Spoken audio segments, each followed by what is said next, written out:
舊年由吳君如所炮製嘅金雞大收旺場，不過呢，可能君如做雞開始有啲厭啦。今年唔再做雞，轉玩鴨，反串做肌肉男啊！嗱，每年嘅賀歲檔都係兵家必爭之地，要突圍而出，宣傳功夫就唔少得啦。而呢日喺銅鑼灣出席電影宣傳活動嘅時候，君如仲透露會用幾十萬喺維園年宵開鴨檔做勢啊！咦，咁你會唔會落場幫手賣埋㗎？13號我會嚟啦，開檔。18號年宵嗰晚年卅晚嘛，咁我又會嚟咯。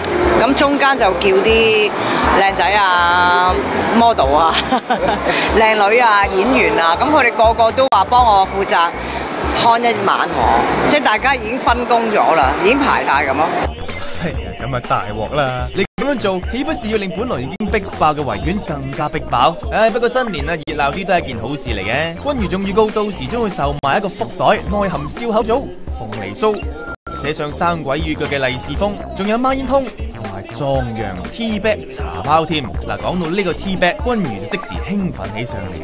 我都要買翻包俾我老豆東叔，係佢80幾歲，佢好需要咩壯陽益肺。